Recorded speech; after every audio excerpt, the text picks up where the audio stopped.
1936च्या नंतर 2036ला जर हे स्मारक जर काढलं नाही तर ते प्रोटेक्टेड मॉन्युमेंट म्हणून त्याची ओळख केली जाईल, हे सुद्धा या माहितीच्या अधिकार त्यांनी नोंद केलेलं आहे.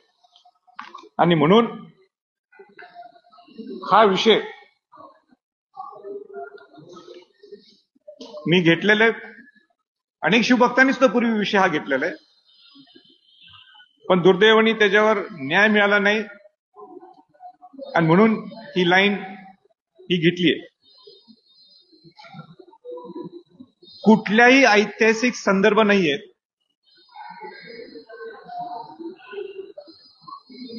की तिथं वाघ्या कुत्र्यांनी शिवाजी महाराजांना जे अग्नी दिली तर त्यांनी उडी मारली. मला आपल्याला मुद्दाम दाखवायचंय. 3-4 फोटोग्राफ्स आहेत. 1925च्या अगोदर, जीर्णोद्धार व्हायच्या अगोदर हे समाधीचं चित्र आहे.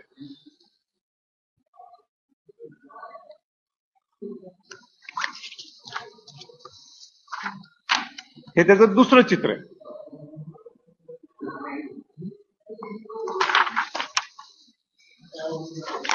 हे तिसरं चित्र आहे जे 1926ला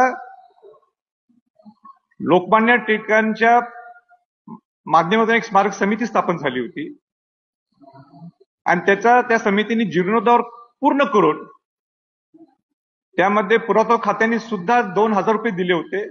त्यावेळीच्या तत्कालीन सरकारने 5,000 रुपये दिले होते आणि अनेक शिवभक्तांनी त्यावेळी मदत करून हे स्मारक 1926ला पूर्ण झालेलं आहे. आता 1936ला हे कसं पूर्ण झालं, का वाघ्या कुत्र्याचं हे स्मारक उभं राहिलं, ह्याच्यावर अनेक वादविवाद. तर ते वादविवाद हा शब्द सुद्धा चुकीचा आहे. कारण का एका ठिकाणी त्याची नोंद आहे. मग ते तुमचे कर्नल प्रॉथर असतील, सर रिचर्ड टेम्पल असतील, जे 1818ला गेले, 1885ला गेले, कुठेही नोंद नाहीये. एक ही महाराष्ट्रातल्या इतिहासकारांनी,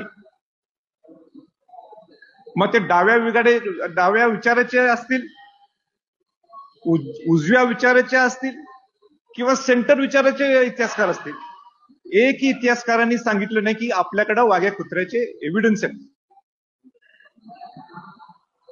मग प्रश्न निर्माण होतो की शिवाजी महाराजांच्या वेळी कुत्रे होते का? मी नाकारत नाही, कुत्रे असू शकतात. शिवाजी महाराजांचे स्वतः अनेक कुत्रे असू शकतात त्यावेळी,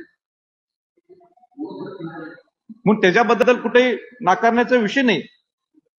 पण जी दंतकथा निर्माण झाली ते राज संन्यासच्या नाटकातून, ज्या नाटकाने छत्रपती संभाजी महाराजांची बदनामी करून टाकली, ते काय बदनामी केली मी इथं सांगत नाही.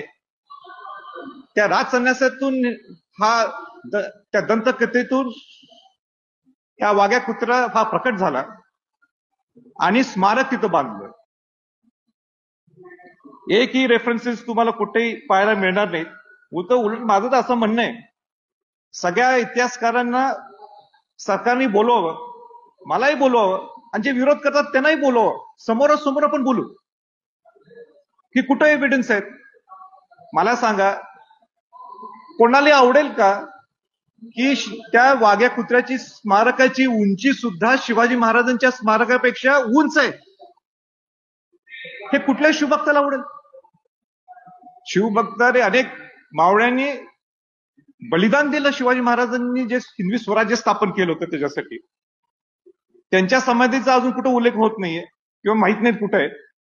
आणि वाघ्या कुत्र्याची स्मारक उभा राहील. आता दुर्दैवाने तुकोजीराव होळकर महाराजांचं नाव तिथं प्रोजेक्ट केलं जातं, इंदोरचे महाराज. की त्यांनी ह्या वाघ्या कुत्र्याच्या स्मारकासाठी मदत केली. मला स्पष्टपणाने सांगायचंय, ज्या हिंदवी स्वराज्यासाठी होळकर घराण्याचे मल्हारराव होळकर असतील, यशवंतराव होळकर असतील, अहिल्यादेवी होळकर असतील, ज्यांनी आयुष्य दिलं हिंदवी स्वराज्य स्थापन करण्यासाठी, जे शिवाजी महाराजांनी आपल्यासाठी सगळ्यांसाठी करून दिलं. अशा वेळी एका कुत्र्याच्या समाधीसाठी तुकोजीराव महाराज हे कशी मदत करतील? एका कुत्र्याच्या समाधीसाठी. उलट माझं तर म्हणणं आहे, तुम्ही तुकोजी महाराजांची बदनामी करायला लागलेले. तुकोजी महाराज हे खऱ्या अर्थाने शिवभक्त होते. राजश्री छत्रपती शाहू महाराज आणि तुकोजीराव होळकर हे जवळचे मित्र होते. पहिलं शिवाजी महाराजांचं जे स्मारक ग्रंथ जे प्रकाशित झालं कृष्णराव किर्लोस्करांचं, त्याचे पहिले मराठी कॉपीज हे तुकोजीराव होळकर महाराजांनी स्वतः विकत घेतले आणि पूर्ण देशभरात जिथे जिथे संग्रहालय तिथे तिथे त्यांनी पोच केले. त्याच्या पुढे जाऊन मला सांगायचंय की ह्याच मराठी स्मारक ग्रंथ, शिवाजी महाराजांच्या मराठी स्मारक ग्रंथाचं इंग्रजीमधली भाषांतर हे जर कोणी करून घेतलं असतं तर तुकोजीराव महाराज होळकर यांनी करून घेतलं.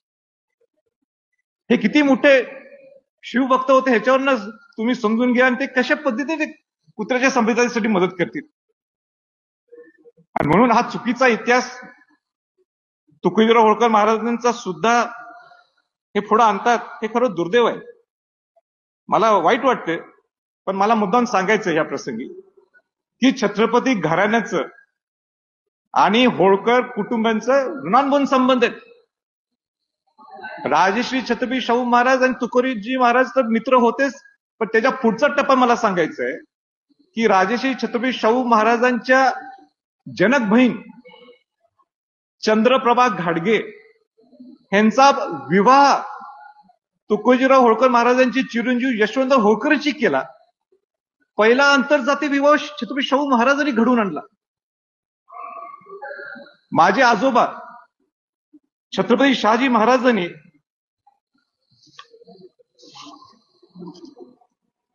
आताचे जे वंशज आहेत भूषण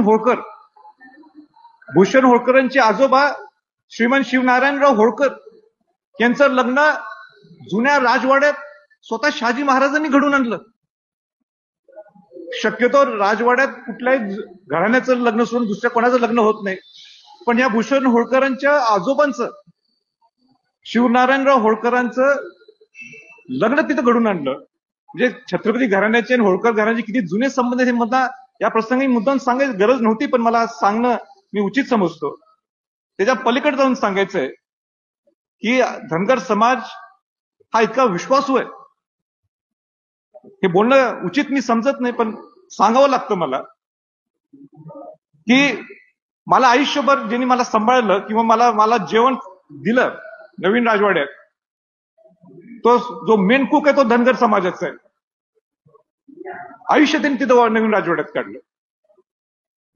माझा सेवक जो माझा चालक आहे तो इतका विश्वासू आहे, तो धनगर समाजाचा. आज मी शहाजीराजेंना आमच्या चिरंजीवनं तोच ड्रायव्हर दिलेला आहे. माझा अंगरक्षक हा दुसरा कुठला नाही आहे, हा धनगर समाजाचा आहे. म्हणजे इथं कुठे जातीचा विषयच नाही, विषय ते डायव्हर्ट करायला लागलेत. आपल्याला वाघ्या कुत्र्याचं स्थलांतर करू शकतो आपण. रायगड किल्ल्यावरनं खाली कुठेतरी आपण चांगला ज्यावेळी कुठे आणि काय चांगला प्रोजेक्ट होईल तिथं आपल्याला देता येईल. आणि म्हणून उलट विषय वेगवेगळा न्यायचा हा मला मनापासून मला ते खंत वाटते. दुसरा विषय असा एक समोर यायला लागलाय की संभाजी छत्रपतींनी सरकारला अल्टिमेटम दिलाय 31 मेचा. माझं जर पत्र व्यवस्थित वाचलं, म्हणजे मी सोशल मीडियावर सुद्धा पोस्ट केलेलं आहे, मी 31 मेचं अल्टिमेटम दिलं नाही. राज्य शासनाचं धोरण आहे. राज्य शासनाचं धोरण काय सांगते? राज्य शासनाचं धोरण हे सांगते की 31 मे पर्यंत की गडकोट किल्ल्यात जे अतिक्रमण आहे ते अतिक्रमण काढायला पाहिजे, काढून टाकावं असं तिने आदेश दिलेला. आता जर राज्य शासनानेच हे आदेश काढलेले, मी सरकारला विनंती केली, मग ज्या वाघ्या कुत्र्याचा 1% सुद्धा एव्हिडन्स नाहीये. कुठल्या सगळ्या इतिहासकारांचं एकच मत आहे. कोणी का तुम्ही इतिहासकारांचं नाव सांगा. बाबासाहेब पुरंदरेंपासून इंद्रजित सावंत असतील, जयसिंगराव पवार सर असतील, भेंदळे असतील, किंबहुना सगळेजण असतील, आणि अनेक इतिहासकार मोठे मोठे, ते 4 लोकांची नावं घेतले, कोणी म्हणणार नाही. डाव्या उजव्या आणि सेंटर विचाराचे सगळे इतिहासकार. आणि म्हणून मी सरकारने 31 मे दिले, म्हणून मी सरकारला कोट करून म्हटलंय की तुम्ही म्हटलंय म्हणून तुम्ही हे काढावे, आम्ही अशी विनंती तुम्हाला करीत आहोत. दुसरा विषय की मला स्पष्टपणाने सांगायचंय, ह्या सगळे ज्या वाघ्या कुत्र्याचा काल्पनिक दंतकथेतून तयार झालेलं हे जे म्हणजे हे स्मारक आहे, हे काढत असताना संविधान पद्धतीने काढलं जाणार, कायदा हातात घेतले जाणार नाही. कुणी वेगळा विषय घेत असला तर माझी सगळ्यांना विनंती राहील, आपण संविधान पद्धतीनेच करेक्ट सिस्टमने. म्हणून मी मुख्यमंत्र्यांना पत्र दिलेले. आज पुरातत्व खात्याच्या महासंचालकांना भेटलो, त्यांनी सुद्धा क्लॅरिटी दिलेली आहे. सगळ्यांना विश्वासात घेऊन ज्यांचा विरोध असेल त्यांनी सुद्धा आपण एकत्र येऊन बसू ना. मला सांगा, शिवाजी महाराजांच्या त्या हिंदवी स्वराज्याच्या पेक्षा दुसरं काही मोठं आहे का? म्हणजे तुम्ही 2 इंच वर होऊन समाधी उभा करता, जिथं शिवाजी महाराजांची समाधी आहे, हे कुठल्याही समाजातल्या लोकांना पटेल का? न पटण्याची गोष्ट आहे. आणि म्हणून त्यावेळी झालं असेल, ठीक आहे, आपण ते सन्मानपूर्वक त्यांना दुसरी जागा देऊनच ठेवायला. ती जागा का शिवाजी महाराजांच्या समाधीच्या बाजूलाच का? कुठला रेफरन्स आहे की जिथं त्यांनी उडी मारली? एकही रेफरन्स नाहीये, एकही रेफरन्स नाहीये. आणि जर असेल तर आपण तुम्ही ओपन चर्चेसाठी आपण एकत्र येऊ. म्हणून मला असं वाटतंय की आपण मी बऱ्यापैकी सगळ्या गोष्टी आपल्याला सगळ्या सांगितलेल्या आहेत. आणि तुमचे काही प्रश्न असतील सांगा, माझ्याकडे अजून भरपूर आहेत. सगळ्याच गोष्टी मी तुम्हाला काय मांडू शकणार नाही, तर तुम्हाला काय प्रश्न सांगा. आणि थोडे पॉईंट्स मी अजूनही ठेवतो की पुढच्या वेळी आम्ही एकत्र बसलो की आणि सगळ्या गोष्टी माझे 3 पानाचं सगळे हे आहेत, मी अभ्यास पूर्ण करून आलेलो. अर्धवट सांगणार नाही, अर्धवट बोलणार नाही, का हा शिवाजी महाराजांच्या संबंधितला असणारा विषय. समाधी आहे, तुम्हाला ही समाधी आत्ता सांगण्यासाठी इतका वेळ का लागला? कुठल्याही गोष्टीला टप्पे असतात. कुठल्याही गोष्टी टप्पे. रायगड प्राधिकरणचा अध्यक्ष झाल्यावर पहिल्यांदा संवर्धन जतन करणं ही माझी जबाबदारी होती. एकदा संवर्धन जतन काम सुरू झाल्यानंतर बरोबर महाराष्ट्र राज्य सरकारनेच एक पॉलिसी ठरवलेली आहे, 31 मे पर्यंत जे काही गडकोट किल्ल्याचे अतिक्रमण असेल ते त्यांनी काढावं. त्यांनाच तोच आधार धरून, त्यांचाच रेफरन्स धरून हे मी सरकारकडे विनंती केली. लक्ष्मण हाके आणि याशिवाय इतरही विरोधक आहेत, ते आरोप करतायत तुमच्यावर की रायगड प्राधिकरणामध्ये मोठा भ्रष्टाचार झालाय, त्याकडून दुर्लक्ष करण्याकरिता असे मुद्दे तुम्ही पुढे आणताय. माझं तर उलट म्हणणं आहे, म्हणजे मी एवढा प्रामाणिकपणाने संवर्धन जतन करतो, किती जणांना संवर्धन जतनचा अर्थ माहित नाही. कोण हे कौतुक करत नाहीये. या 75 वर्षात स्वातंत्र्य मिळाल्यानंतर रायगड किल्ल्यावर नुसता 1.25 कोटी रुपये खर्च झालाय.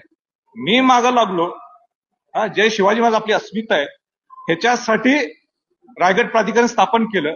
आणि पहिल्यांदा इतिहासात केंद्र सरकार आणि राज्य सरकारचा एक कॉमन एक संघपणाने एकत्र येऊन रायगड किल्ल्याचं संवर्धन जतन सुरू झालेलं आहे. शास्त्रोक्त पद्धतीने हे चालू आहे.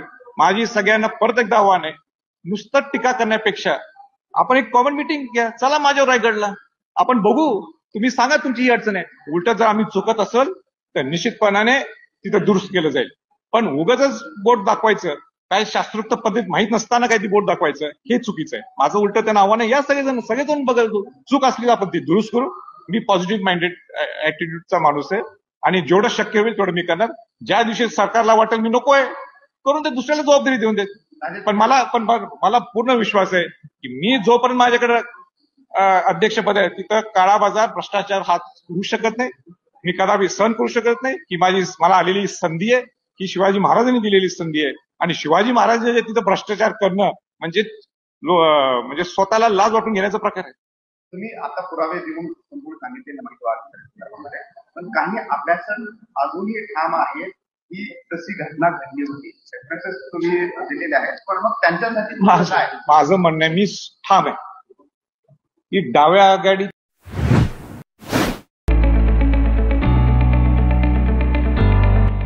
Sir Ammubai Patil English Medium School and Junior College. Pre-NDA Training Center, CBSE pattern and military pattern, approved by Government of Maharashtra.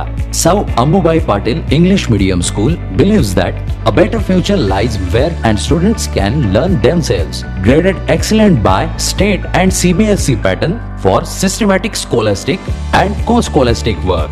At Sir Ammubai Patil English Medium School, academic subjects and extracurricular activities complement each other to develop socially skilled and healthier students.